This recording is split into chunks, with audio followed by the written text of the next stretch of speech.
여러분 반갑습니다. 귀한 자리 또 이렇게 아름다운 교회에서 또 믿음의 성도들과 더불어 하나님의 말씀을 증언할 수 있도록 기회를 주신 하나님께 영광과 감사를 돌려드립니다. 오늘 여러분과 함께 나눌 요한계시록은 전체 22장으로 구성이 되어 있습니다. 요한계시록 2장 1절로 6절의 말씀입니다. 제가 한번 여러분께 봉독해 드리겠습니다. 에베소 교회 사자에게 편지하라. 오른손에 있는 7별을 붙잡고 7 금촛대 사이를 거니시는 이가 이르시되 내가 내 행위와 수고와 내 인내를 알고 또 악한 자들을 용납하지 아니한 것과 자칭 사도라 하되 아닌 자들을 시험하여 그의 거짓된 것을 내가 드러낸 것과 또 내가 참고 내 이름을 위하여 견디고 게으르지 아니한 것을 아노라. 그러나 너를 책망할 것이 있나니 너의 처음 사랑을 버렸느니라. 그러므로 어디서 떨어졌는지를 생각하고 회개하여 처음 행위를 가지라.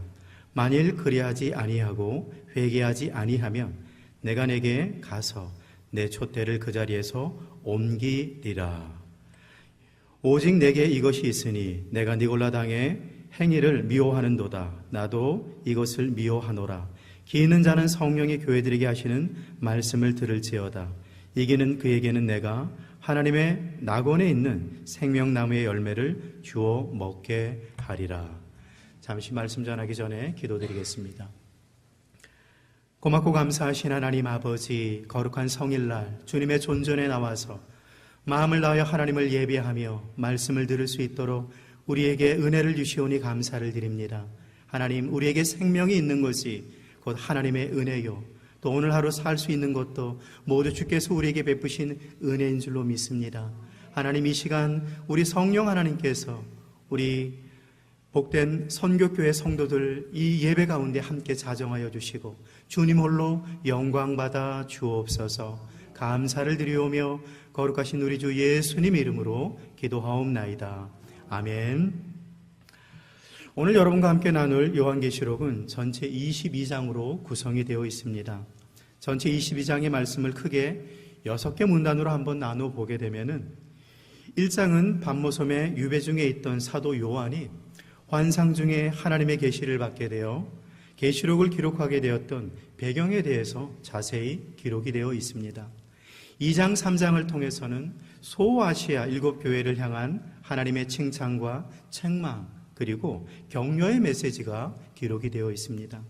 그리고 4장, 5장을 통해서는 하늘 보좌와 어린 양 예수에 관한 사도 요한의 증언, 그리고 6장부터 16장까지는 장차 임할 종말의 3대 제왕과 그리고 교회의 박해를 끝까지 승리하여 신앙과 믿음을 지키는 성도에 대한 영광과 축복의 내용들이 기록이 되어 있습니다.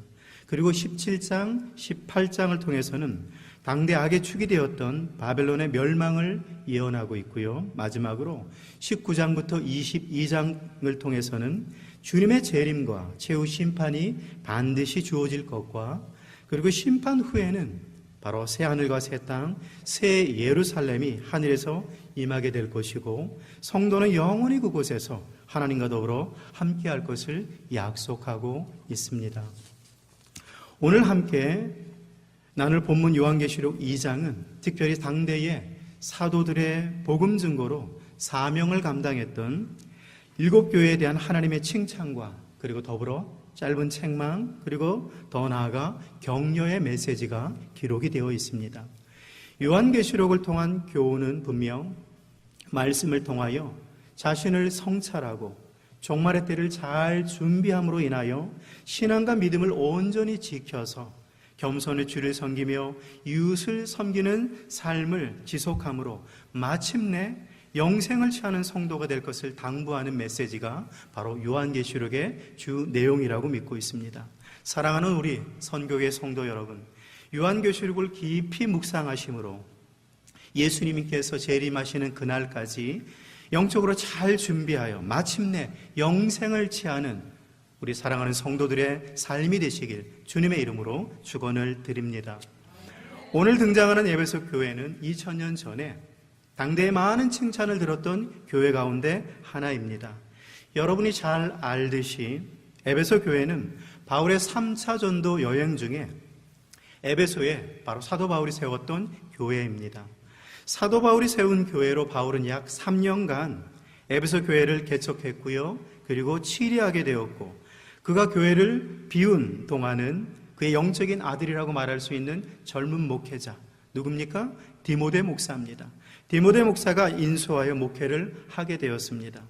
젊은 목회자 디모데에게 영적인 아비로서 사도 바울은 많은 조언과 충언을 하게 됩니다. 그리고 목회를 하게 되면 물론 목회는 행복한 것 맞습니다. 여러분 그렇게 믿습니까?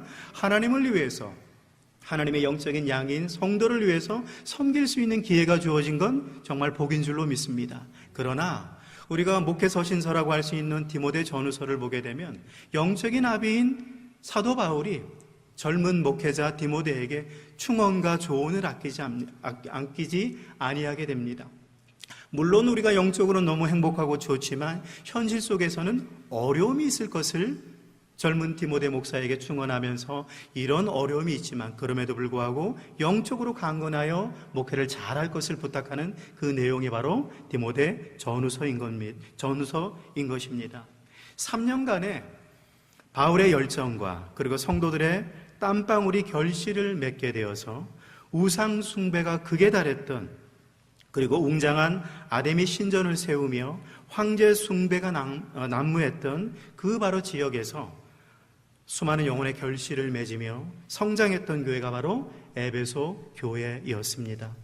인격과 영성을 겸비했던 두 인물, 바로 바울과 디모데 목사의 열정, 그리고 성도들의 아낌없는 헌신이 결합했기에 에베소 교회는 성장하게 되었고, 그에 따라 수많은 사람에게 인정받고 더 나아가 하나님께 인정받는 교회가 된 줄로 믿습니다.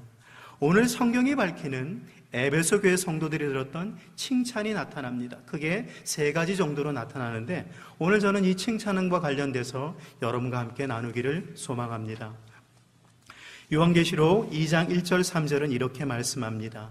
에베소 교회의 사자에게 편지하라. 오른손에 있는 7별을 붙잡고 7 금촛대 사이를 거니시는 이가 이르시되, 내가 내 행위와 수고와 내 인내를 알고 또 악한 자들을 용납하지 아니한 것과 자칭 사도라 하되 아닌 자들을 시험하여 그의 거짓된 것을 내가 드러낸 것과 또 내가 참고 이 이름을 위하여 견디고 게으르지 아니한 것을 아노라. 먼저 1절에 에베소 교회의 사자, 즉 사도, 교회의 영적인 지도자를 의미합니다. 말씀의 종에게 편지하라고 말씀하고 있습니다. 간접 화법이 아니라 직접 화법을 사용함으로써 마치 하나님께서 친히 사도 요한에게 직접 계시한 것임을 성경은 기록으로 보여주고 있습니다. 하나님께서 에베소를 향한 칭찬은 크게 3가지인데, 먼저는 어떤 칭찬이 있었냐면, 칭찬 중에 제일 먼저는 에베소 교인들은 행위와 그리고 더 나아가 수고와 인내가 있었다라고 기록하고 있습니다. 2장 2절에 내가 내 행위와 수고와 내 인내를 알고, 주 예수 그리스도께서 에베소 교회를 향한 첫 번째 칭찬은 너희가 행위가 있는 교회였음을 내가 알고 있다. 두 번째는 너희에게 수고가 있었음을 내가 인정하고, 세 번째는 인내가 있었음을 내가 인정한다라고 말씀하고 있습니다. 에베소 교회 성도들은 주님 보시기에 분명히 선한 행위가 있었고요, 그리고 수고가 있었고 또 오랫도록 참는 인내가 있었다라고 말합니다. 이 3가지 요소를 우리가 생각할 때에 사도 요한이 말하는 행위, 수고, 그리고 인내라는 단어는 우리가 사도 바울이 기록했던 데살로니가 전서 1장에서 사도 바울이 썼던 표현과 동일한 언어를 사용하고 있음을 알게 됩니다. 데살로니가 전서 1장 2, 4절은 이렇게 말씀합니다. 우리가 너희 모두로 말미암아 항상 하나님께 감사하며 기도할 때에 너희를 기억함은 너희의 믿음의 역사와 사랑의 수고와 우리 주 예수 그리스도에 대한 소망의 인내를 우리 하나님 아버지 앞에서 끊임없이 기억함이니, 하나님의 사랑을 받은 형제들아 너희를 택하심을 내가 아노라. 분명한 것은 데살로니가 교회도 하나님께서 칭찬하고 또 영적으로 부흥했던 교회 중에 하나가 데살로니가 교회였습니다. 영적으로 아름답고 성장하는 교회의 특징 중에 한 가지가 무엇이냐면 바로 사도 바울이 고백했던 것처럼 믿음의 역사와 사랑의 수고와 그리고 세 번째 뭐였죠? 소망의 인내가 있다라고 말하고 있습니다. 결국은 믿음, 소망, 사랑 이 세 가지가 바로 하나님께서 기뻐하는 영적인 교회에 빠져서는 안 되는 반드시 있어야 될 세 가지 요소임을 사도 바울이 고백했고요.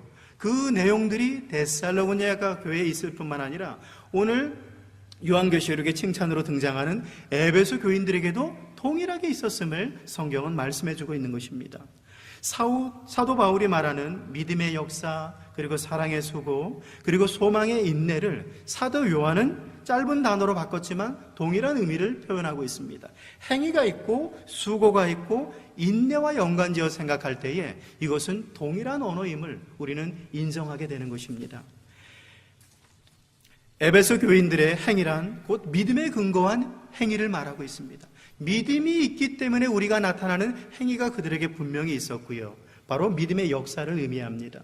수고란 무엇일까요? 여러분, 교회 안에서 여러분들 수고 많이 하시죠? 수고를 하는 이유가 무엇입니까? 사랑의 수고인 것입니다. 내 안에 예수 그리스도로 인하여 받은 사랑이 넘쳐나기 때문에 받은 사랑을 감당할 수 없기 때문에 그거에 근거하여 우리는 기꺼이 수고하고 희생을 감수하게 되는 거죠.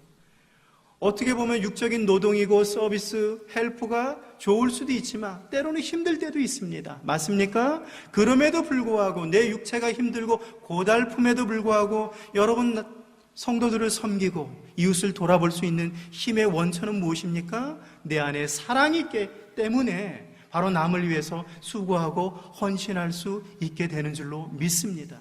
바로 에베소 교회가 이런 사랑의 수고가 그들에게 있었다라는 것이죠. 그리고 마지막으로 그리고 소망의 인내라고 말하고 있습니다. 자, 성경에서 말하는 소망이라는 것은 어떤 소망일까요? 근본적으로 천국에 대한 소망입니다. 결국 요한계시록도 천국에 대한 소망을 갖고 인내하며 기다릴 것을 당부하고 있는 것이죠. 바로 에베소 교회 성도들이 마음에 품고 있었던 것. 여러분, 교회 생활하다 보면 늘 아까도 말씀드렸지만 목회는 즐거운 겁니다. 성도들도 교회 안에서 하나님 믿기 때문에 교회 생활 즐겁고 기쁜 거 당연합니다. 그러나 여러분의 삶을 신앙생활을 돌아보게 되면 100% 늘 기쁘셨나요? 아니요. 때로는 나랑 맞지 않는 사람과도 교제를 할 때가 있습니다. 난 저 사람은 나랑 코드가 안 맞아. 그래서 주일날 여러분들은 안 그럴 겁니다. 여러분은 너무나 가족적이고 또 좋으신 목사님과 함께하기 때문에 그런 불편함이 없겠지만 중요한 것은 큰 교회에서 생활하다 보면 나랑 안 맞는 사람이 있을 수 있다는 것이죠. 그러다 보면 자연스럽게 주일날 그 사람과 멀어지게 됩니다. 맞습니까? 그러나 우리가 분명히 기억해야 되는 것은 우리가 천국에 대한 소망을 갖고 있게 되면 그런 불편함들, 때로는 나랑 마찰을 일으키는 사람이 있을지라도 우리는 그 상대방을 참을 수 있게 됩니다. 인내할 수 있게 됩니다. 왜 그럴까요? 천국에 대한 소망이 있기 때문에 가능하게 되는 줄로 믿습니다. 하나님 앞에 가게 되면 우리는 한 가지 꼭 기억해야 돼요. 선악간에 너희 행한 대로 하나님께서 심판하신다는 말씀하고 있습니다. 우리는 물론 예수 그리스도를 믿음으로 천국 가게 되는 줄로 믿습니다. 그러나 중요한 것은 하나님께서 우리의 믿음 생활 가운데 행여나 하나님 보시기에 합당하지 않은 모습, 미워하지 말아야임에도 불구하고 우리의 삶 가운데 그런 것이 있을 때 하나님은 나중에 한번 물어보실 겁니다. 정말 나를 사랑했다면 이 미워하는 모습들이 사라져야 되는데 왜 이랬는가 했을 때 우리는 뭔가 변명할 것이 있어야 됩니다. 하나님을 설득해야 한다는 것입니다. 그러나 그것을 설득하지 못할 때에 우리는 그곳에서 당황할 수 있기 때문인 것입니다. 사랑하는 선교교회 성도 여러분, 하나님께서 인정하는 성도로서 믿음으로 행하며 사랑하기에 기꺼이 수고를 아끼지 아니하고 그리고 천국에 대한 소망으로 인하여 모든 것을 참으며 견디며 마침내 이겨내 영생 복락을 누리는 우리 선교교회 복된 성도들 되시길 주님의 이름으로 축원을 드립니다. 두 번째 칭찬은 에베소 교회 교인들은 잘못된 교리를 결단코 용납하지 아니했음으로 인하여 바로 예수님께서 교회 성도들을 칭찬하게 됩니다.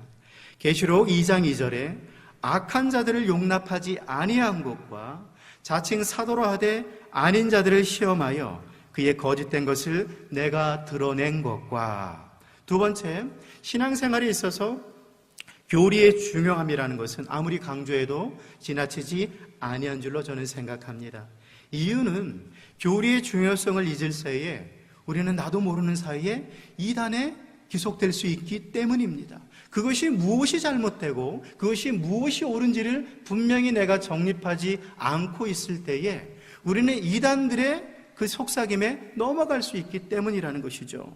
기독교 교리에 대한 분명한 이해를 갖지 못하게 될 때 결국 우리는 이단에 넘어갈 수 있습니다. 이 세상에 어느 성도가 이단에 빠지고 싶어서 빠지는 사람이 있겠습니까? 아무도 없습니다. 그런데 자기도 모르는 사이에 거기에 빠져들게 되고 그것을 인정하게 될 때에 결국은 주 예수 그리스도를 떠날 수가 있게 되는 것입니다. 한국에는 여러분도 아시다시피 이단들이 들끓고 있습니다. 어떤 이단들이 많습니까? 최근에 급부상하고 있는 신천지 맞습니까? 목회자를 강아지 취급하는, 그래서 오히려 기성교회들을 좀먹고 오히려 교회를 와해시키는 일들을 하는 이단 중에 이단입니다. 통일교도 마찬가지고요. 그리고 정명석, 예전에 유명했죠. 이런 사람들, 이런 이단들에 빠지게 되면 인생을 허비할 수밖에 없다라는 거죠. 신앙생활에 있어서 교리란 집을 짓는 것에 비유한다면 바로 뼈대 골조와 같다라고 저는 생각합니다. 눈에 드러나지 않습니다. 우리가 살 때도 제일 먼저 보는 것은 여기 집 콘크리트가 얼마나 두껍습니까? 여러분 그거 물어보고 집 사는 분 계십니까? 아니잖아요.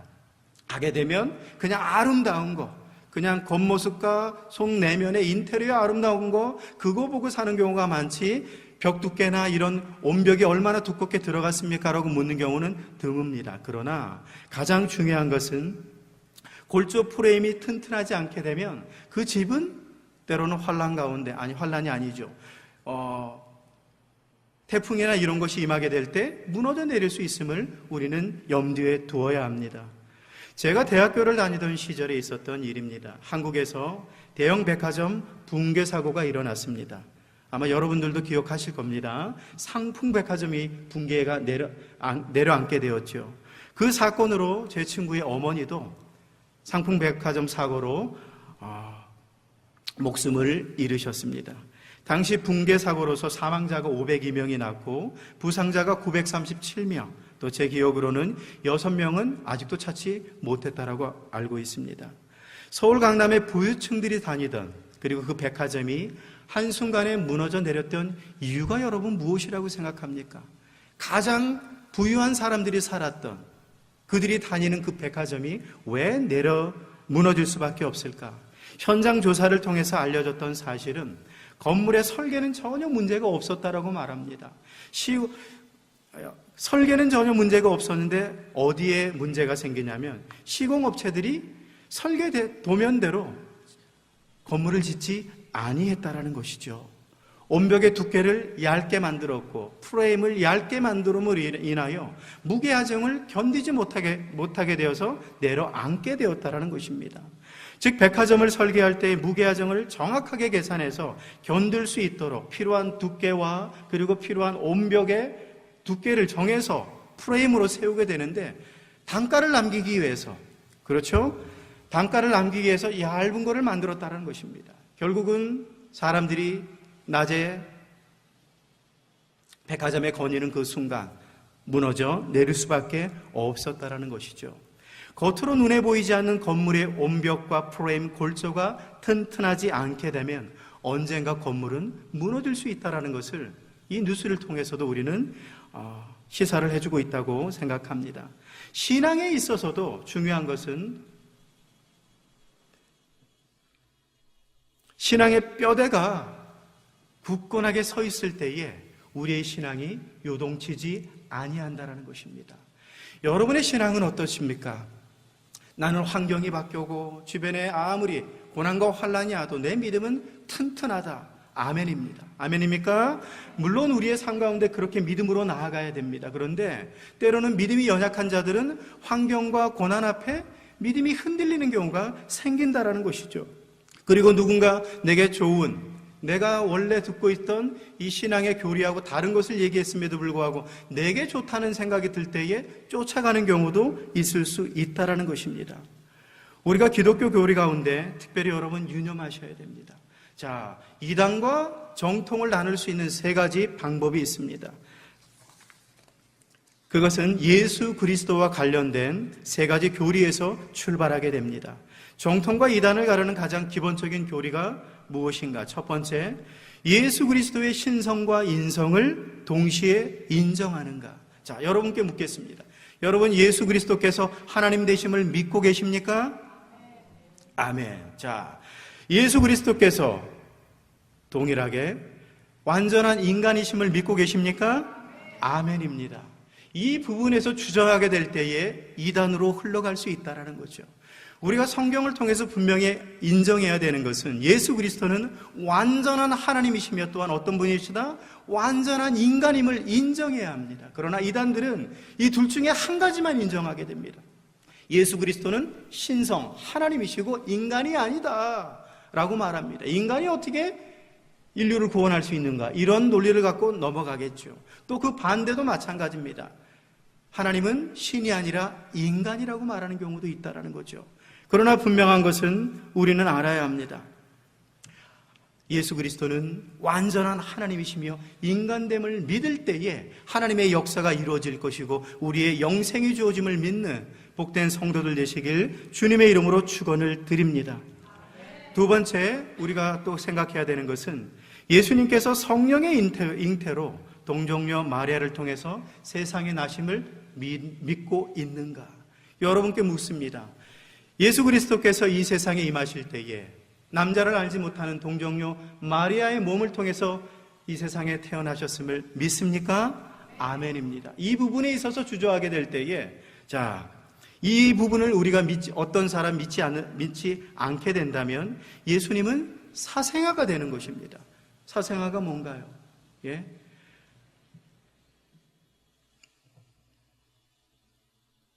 사생아가 될 때에 결국은 이 세상 사람들이 말하는 것처럼 예수님은 하나님이 아니라 인간이고 역사적인 예수로만 인정하게 됩니다. 하나님의 신성을 부정하고 인간 예수로, 성자 예수로만 생각하게 되는 거죠. 그러나 분명한 것은 동정녀 마리아의 몸을 통해서 이 세상에 태어났고 또 성령의 역사로 임했음을 통하여 우리는 인정할 때에 바로 이 교리가 올바른 교리임을 우리는 인정해야 합니다. 세 번째, 예수 그리스도께서 세상의 유일한 구원자임을 믿고 있는가? 여러분은 어떻습니까? 이 세상에 예수 그리스도만이 유일한 구원자 되심을 믿고 계십니까? 아멘입니다. 이 부분에 있어서 주저하게 될 때에 우리는 이단에 빠지게 되죠. 우리가 사도 베드로의 고백을 통해서 우리 한 가지 인정해야 되는 것은 천하 인간의 구원을 이룰 만한 이름을, 다른 이름을 주신 일이 있다 없다? 어떠신가요? 자신 없는 분이 그렇게 신앙 좋은 분들만 있는 거로 제가 알고 있는데 답변을 안 하시는 분이 있습니다. 다시 한번 묻겠습니다. 천하 인간의 구원을 이룰 만한 다른 이름을 주신 일이 있다 없다? 이 세상에 예수 그리스도 외에 구원을 이룰 만한 이름을 주신 일이 없는 줄로 믿습니다. 유일하신 예수 그리스도, 왜 유일한 only Savior라는 단어를 쓰고 있을까요? 이 세상에 그 누구도 구원을 이룰 수 없기 때문에 하나님께서 이 세상에 예수 그리스도 그분을 보내신 줄로 믿습니다. 그분 외에는 구원의 길이 없음을 여러분 인정하셔야 됩니다. 그러나 세상이 마지막으로 가기 때문에 요한계시록을 통하여 하나님이 말씀하고 싶은 것은 이 세상이 마지막으로 감에도 불구하고 예수 그리스도를 인정하지 않는 사람들을 향하여 외치고 있는 것입니다. 이 세상에 구원을 줄 수 있는 사람, 구원을 줄 수 있는 하나님은 오직 예수 그리스도 한 분밖에 없음을 인정하는 자에게 영생이 주어짐을 믿을 것을 당부하기 위해서 바로 요한계시록을 기록하신 줄로 믿습니다. 그러나 이 세상의 수많은 사람들 중에는 기독교를 표방합니다. 그리스도의 십자가도 내걸었습니다. 그러나 착하게 살면 예수를 믿지 않아도 구원받는다라는 사람들이 발생하고 있습니다. 그런 신학자들, 때로는 목회하는 목회자들 가운데서도 예수님 외에 구원이 있다고 외치는 사람들이 있습니다. 그래서 현대 신학자들 가운데는 많은 이들이 종교다원주의를 따라갑니다. 그 얘기는 무엇입니까? 타종교에도 무엇이 있다? 구원이 있다라는 것입니다. 불교를 믿어도, 모슬렘을 믿어도, 그 외에 힌두교를 믿어도 그 신앙에 충실하면 구원이 있다라고 말합니다. 그러나 잘못된 것이죠. 그들이 주장하길 타종교를 통해서도 하나님께서 구원을 베푸신다고 말하지만 그럴 수가 없습니다. 우리가 잘 아는, 여러분도 알고 있는 이미 하늘나라 가신 가톨릭 김수환 추기경이란 분이 한 인터뷰에서 이런 얘기를 했습니다. 예수님 외에 타종교에서도 구원이 있다라고 말하고 있습니다. 여러분 그렇게 생각합니까? 절대 그런 여지를 두어서는 아니 될 줄로 믿습니다. 한국에는 가톨릭과 불교가 일반 개신교보다 정답게 보내고 있습니다. 자, 서로에게 부처님 나신 날에는 축전을 보내고 예수님 나신 날 축전을 보내면서 불교와 가톨릭은 엄청 가까이 지냅니다. 그리고 서로 포교 활동하지 않고요. 겉으로 보기에는 너무나 좋은 것 같지만 결국 이단으로 흐를 수밖에 없게 되는 거죠. 그래서 큰 범주에서는 가톨릭조차도 이단성이 있다라고 말합니다. 왜요? 예수 그리스도 외에 구원이 있다고 말한다면 그것은 이단이 될 수밖에 없기 때문입니다.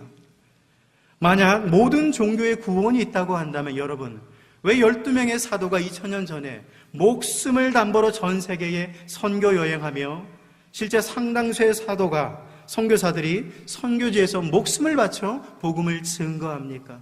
왜 그랬을까요? 이유는 한 가지밖에 없다라고 생각합니다. 유일한 구원자 되신 예수님을 세상에 알림으로 죽어가는 영혼들에게 기쁜 소식, 영생을, 주 예수 그리스도를 믿음으로 영생을 얻게 하겠다는 그 사명감 때문에 목숨을 감당하며 선교지에서 그렇게 수고하며 애쓰며 그렇게 이름도 없이 빛도 없이 쓰러져 간 줄로 믿습니다. 우리 선교교회 성도 여러분, 예수님 외에는 천하 인간의 구원을 베풀 만한 이름을 주신 일이 전혀 없음을 믿고 오직 주 예수 그리스도만 붙드는 복된 성도들 되시길 주님의 이름으로 간절히 축원을 드립니다. 주 예수 그리스도께서 에베소 교회인들에게 주었던 세 번째 칭찬이 있습니다. 그것은 예수님의 이름을 위하여 모든 것을 견디고 게으르지 아니했기에 칭찬을 하게 됩니다. 오늘 성경 요한계시록 2장 3절에 이렇게 말씀합니다. 또 내가 참고 내 이름을 위하여 견디고 게으르지 아니한 것을 아노라. 내 이름을 위하여 주를 위해 기꺼이 고난받았고요, 주를 위해 기꺼이 게으름을 피우지 않았다고 말합니다. 육신이 피곤함에도 불구하고 누구 때문에 일어납니까? 예수님의 이름을 위하여, 주님을 위하여 기꺼이 육신의 몸을 일으켜 세웠다라고 성경은 말씀해주고 있는 것입니다. 여기서 가장 중요한 것은 에베소 교인들이 고난 중에 있음에도 불구하고, 영적인 어려움 가운데 노출이 되었음에도 불구하고 주를 위해서 기꺼이 인내하며 부지런했다라고 말합니다. 베드로전서 2장 19절 20절을 보면 이렇게 말씀합니다. 부당하게 고난을 받아도 하나님을 생각함으로 슬픔을 참으면 이는 아름다우나 죄가 있어 매를 맞고 참으면 무슨 칭찬이 있으리요. 그러나 선을 행함으로 고난을 받고 참으면 하나님 앞에 아름다우니라. 신앙생활 중 겪게 되는 고난이, 그리고 신앙생활 중에 고난이 전혀 없고 날마다 기쁨만 있다면 좋을 수 있습니다. 그러나 우리가 잠시만 돌아보아도 신앙생활 한다는 것은 영적인 전투입니다. 겉으로 보기에는 모든 게 아름답지만 영적인 전투 가운데 살아갑니다. 내가 오늘 생각하고 판단하는 것 가운데서도 영적인 전쟁이 일어나는 것입니다. 그렇기 때문에 신앙생활은 편할 수가 없습니다. 왜요? 여러분 전쟁터에서 편하게 잠자는 분 봤습니까? 군인은 총 들고 잡니다. 어떻게 꿀잠을 자겠습니까? 잠 못 잡니다. 정말 피곤하면 눈을 감을 수는 있지만 눈을 붙일 수 있지만 편하게 자는 게 아니죠. 내 목숨이 위태로울 수 있는데 어떻게 편하게 잡니까? 영적인 전쟁 가운데 있기 때문에 우리 신앙생활이 항상 행복하고 즐겁고 늘 좋을 수만은 없습니다. 분명한 것은 신앙생활 가운데 우리의 믿음과 우리의 신앙을 방해하는 영적인 적들이 있기 때문에 우리를 가만두지 않고 있다라는 것이죠. 그렇기 때문에 우리가 신앙생활하다 보면 고난이 올 수 있습니다. 믿음을 가지고 믿음대로 살고자 하면 고난이 있게 될 수밖에 없어요. 그리고 우리 예수님께서 말씀하셨던 것처럼 주 예수를 위하여 살게 되면 무엇도 함께 받는다? 고난도 함께 있다고 말씀하고 있어요. 고난 없는 신앙생활, 여러분 엄중히 말씀드리면 거짓 신앙생활입니다. 고난이 없다고 한다면 그거는 가짜 신앙생활입니다. 성경에서 말하고자 하는 건 명백합니다. 내가 참된 신앙이 있다, 참된 믿음이 있다, 고난이 함께할 것을 약속하고 있어요. 그러나 장차 영생 복락을 모두 누릴 것을 성경은 약속하고 있기 때문에 우리는 견디고 인내하는 거죠. 오늘 에베소 교회를 향한 예수 그리스도의 칭찬이 무엇입니까? 너희들에게 주 예수를 위하여 주님의 이름으로 인내하고 견뎠다라고 말씀하고 있습니다. 우리가 신앙생활하다 힘들고 어려울지라도 여러분 또 뜻하지 못하게 정말 견디기 어려운 상황이 도출이 된다 할지라도 여러분 그 모든 것 가운데 이길 수 있는 힘의 원동력은 바로 주 예수 그리스도의 이름임을 여러분 잊지 아니하시길 주님의 이름으로 간곡히 부탁을 드립니다. 에베소 교인들을 향한 하나님의 칭찬은 그들이 고난 가운데 있음에도 불구하고 인내하고 그리고 부지런했음을 성경은 말씀합니다. 성교교회 성도 여러분, 우리가 신앙생활 중에 찾아오는 영적인 고난 또는 육적인 아픔이 될 수도 있습니다. 어떤 환경과 어떤 상황이 노출될지 우리는 모르지만 고난이 온다 할지라도 그리고 내 생각과 다른 환경이 주어진다 할지라도 예수님으로 인하여 힘을 얻으시고 예수님을 위하여 고난과 역경을 견디고 이겨내는 복된 우리 선교교회 성도들 되시길 주님의 이름으로 축복을 드립니다. 마지막으로 한 가지 더 말씀을 드리고 싶은 건 오늘 성경 본문을 보게 되면 에베소 교회를 향하여 분명 하나님께서는 주 예수 그리스도께서는 칭찬을 하셨습니다. 그러나 안타까운 것 한 가지도 책망도 한 가지 주셨음을 우리는 보아야 합니다. 무엇입니까? 자, 에베소 교회를 향한 책망이 한 가지가 있는데 4절 5절 이렇게 말합니다. 그러나 너를 책망할 것이 있나니 너의 처음 사랑을 버렸느니라. 그러므로 어디서 떨어졌는지를 생각하고 회개하여 처음 행위를 가지라. 만일 그리하지 아니하고 회개하지 아니하면 내가 내게 가서 내 촛대를 그 자리에서 옮기리라. 여러분 한번 생각해 보십시오. 2000년 전에 주 예수 그리스도께서 인정했던 교회 가운데 가장 아름다웠던 교회 가운데 하나가 바로 에베소 교회입니다. 2000년 전에 어떻게 요한계시록에 등장했던 이 7교회만 있었겠습니까? 그 외에 수많은 교회가 있음에도 불구하고 대표되는 교회 가운데 칭찬 듣는 교회 가운데 하나가 바로 에베소 교회였습니다. 그런데 그렇게 좋았던 믿음의 행위와 그리고 사랑의 수고와 그리고 소망의 인내가 있었던 그런 아름다운 교회였음에도 불구하고 그들이 마지막 때에 한 가지 놓친 게 뭐였습니까? 첫사랑을 잃어버렸다라고 말합니다. 이 얘기는 열정이 식어지게 되었다라는 거죠. 그렇게 믿음이 좋았던 에베소 교회임에도 불구하고 그렇게 신앙과 사랑이 뜨거웠던 사람임에도 불구하고 어느 시점에 가니까 마음의 열정이 식어지게 되었다라는 것입니다. 주를 향한 열정과 헌신으로 신앙 생활했던 그들이었음에도 불구하고 그들이 그들의 하나님을 향한 사랑이 식었음을 이야기합니다. 그러면서 그들에게 다시 한번 기회를 주죠. 성경을 통해서 우리가 교훈봐야 되는 것은 종말의 때가 이르게 되면 신앙이 좋아 보였던 성도들조차도 끝까지 신앙과 믿음을 지키기 쉽지 않다라는 것을 여러분 꼭 염두에 주시기를 주님의 이름으로 부탁을 드립니다.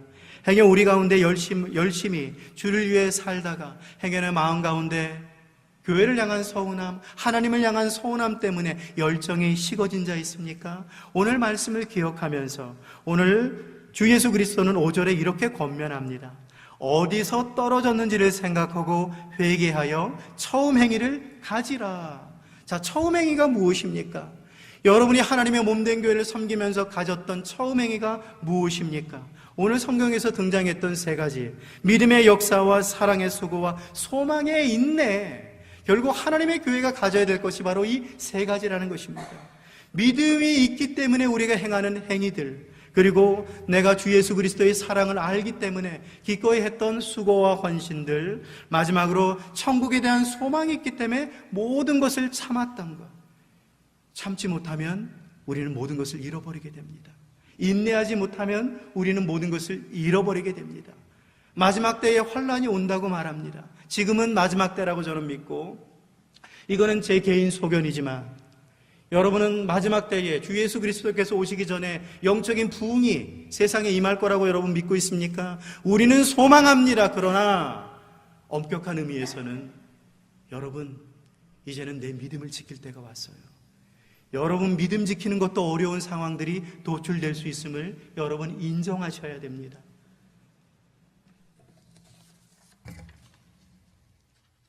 마지막 때에 분명히 우리가 기억해야 되는 것, 바로 그러기에 종말의 때를 사는 성도인 우리가 꼭 유념해야 될 한 가지는 고린도전서 10장 12절입니다. 그런즉 선줄로 생각하는 자는 넘어질까 조심하라. 이 세상 누구도 자신의 믿음을 과신해서는 아니 될 줄로 생각합니다. 세상이 바뀌어도 내 믿음은 절대 불변해. 여러분, 믿음은 누가 지켜주는 걸까요? 내가 지킵니까? 믿음은 교회의 주 예수 그리스도와 교회 성도인 여러분이 지켜주는 줄로 믿습니다. 내 믿음을 내가 지킨다는 사람들은 지킬 수가 없어요. 그 믿음이 마치 내 의지로 가능하다고 생각합니다. 믿음? 예수님 내가 믿으면 돼. 여러분, 그거 잘못된 생각입니다. 예수님은 내가 믿는 것이 아니라 주 예수 그리스도께서 믿게 하실 때에 믿게 되는 줄로 믿습니다. 그리고 교회와 함께하지 않게 되면, 믿음 좋은 성도들과 함께 어우러져서 그들과 함께 쉐어하지 않게 되면 내 믿음, 여러분, 오래가지 못합니다. 왜 하나님께서 교회를 세상에 심겨두셨을까요? 주 예수 그리스도께서 세상에 재림하시는 그날까지 왜 교회를 세상에 남겨두셨을까요? 여러분의 믿음을 지키기 위해서 그렇습니다. 마지막 때에 이 믿음을 지키기 위해서 교회가 필요한 줄로 믿습니다. 사랑하는 우리 성교교회 성도 여러분, 주님께서 이 땅에 천군 천사장의 나팔 소리와 더불어 오실 때가 얼마 남지 아니한 줄로 저는 믿습니다. 오늘 본문의 말씀을 꼭 기억하시고 끝까지 주님의 이름을 위하여 믿음으로 행하며 사랑하게 기꺼이 수고하시고, 또한 천국의 소망이 있기에 모든 것을 참고 인내함으로 믿음과 소망, 사랑이 넘치는 마지막 때에 그로 인하여 영생 복락을 누리는 인정받는 성도들 되시길 주님의 이름으로 간절히 축원을 드립니다. 다 같이 기도드리겠습니다. 귀 있는 자는 성령이 교회들에게 하시는 말씀을 들을지어다. 이기는 그에게는 내가 하나님의 낙원에 있는 생명나무의 열매를 주어 먹게 하리라.